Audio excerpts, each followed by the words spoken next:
ဆုံးမကြီးကကလေးလေးပေါ်ကမ္ဘာအဆိုးရွားဆုံးချိန်စာကိုတိုက်လိုက်ပါတယ် Before the sun sets on her 16th birthday,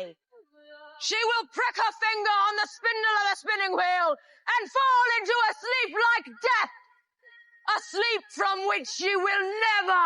awaken. ဒီကလေးကသူမရဲ့ချစ်သူဟောင်းရဲ့သမီးပါဒါပေမဲ့အဲ့ဒီလူယုံမာကအာနာရဖို့အတွက်သူမရဲ့အတောင်ပံတွေကိုရရဆက်ဆက်ဖျက်ယူသွားခဲ့တာလေဆုံးမကြီးကကောင်းကင်ကိုမော့ပြီးရင်ခွဲမတက်အော်ဟစ်ငိုကြွေးလိုက်တယ်ခန္ဓာကိုယ်နာကျင်မှုထက်စရင်ချစ်ရသူရဲ့တစ္ဆာဖောက်ခြင်းကိုခံလိုက်ရတဲ့နှလုံးသားကွဲကြေမှုကသူမကိုနှဆိုင်နဲ့အမောင်ကန်းပါတဲ့တွန်းပို့လိုက်တာပါဘာတွေဖြစ်ခဲ့လဲဆိုတာအတိအကျသိရဖို့ဆုံးမကြီးကကြီးကန်းတကောင်ကိုလူသွင်းပြောင်းပြီးသူ့စေခံဖြစ်စေခိုင်းလိုက်တယ်ကြီးကန်းကလူသားတိုင်းပြည်ရဲ့ရဲတိုက်စီပြန်တန်းသွားခဲ့တယ်အဲ့ဒီလူကထီးနှန်းကိုအောင်မြင်စွာဆက်ခံလိုက်နိုင်ပြီးဘုရင်အိုကြီးရဲ့သမီးနဲ့လက်ထပ်လိုက်တာကိုတွေ့ခဲ့ရတယ်အမှန်တရားကိုသိလိုက်ရတော့ဆုံးမကြီးအကြီးကျယ်ဒေါသထွက်သွားတယ်သူမရဲ့နှလုံးသားထဲမှာမကောင်းမှုနဲ့အမုန်းတရားတွေပေါက်ဖွားလာခဲ့တယ်သူမတော့အုပ်စီပြန်လျှောက်လာတဲ့ခြေလမ်းတိုင်းမှာနာကျင်မှုတွေပြည့်နေနေပါတယ်သူမကိုယ်တိုင်အမောင်ဘက်ကိုကူးပြောင်းသွားတာကြောင့်တစ်ချိန်ကတောက်ပတ်ပြီးတာယာခဲ့တဲ့ဒေါအုပ်ကြီးဟာခြောက်ကပ်ပြီးအသက်မဲ့သွားပါတော့တယ်မယ်လီဖစ်ဆန်ကလူသားတွေကိုချက်ချင်းတက်ဖြတ်တာမျိုးမလုပ်ခဲ့ပါဘူးဘာလို့လဲဆိုတော့လက်စားချေဖို့အကောင်းဆုံးအခွင့်အရေးကိုသူမစောင့်နေခဲ့လို့ပါပဲနောက်ဆုံးတော့ကြီးကန်းကဝမ်းသာစရာသတင်းယူလာတဲ့အချိန်မှာအဲ့ဒီနေ့ရက်ရောက်လာခဲ့ပါပြီဖူရင်နဲ့မိဖူယားကချစ်စရာကောင်းတဲ့မင်းသမီးလေးတစ်ပါးမွေးဖွားတက်ဆင်ခဲ့ပြီးကြီးကျယ်ခမ်းနားတဲ့အခမ်းအနားကြီးကျင်းပနေကြတာပါရုတ်တရက်ဆိုးရွားအေးဆက်တဲ့လေပြင်းတွေတိုက်ခတ်လာပါတယ်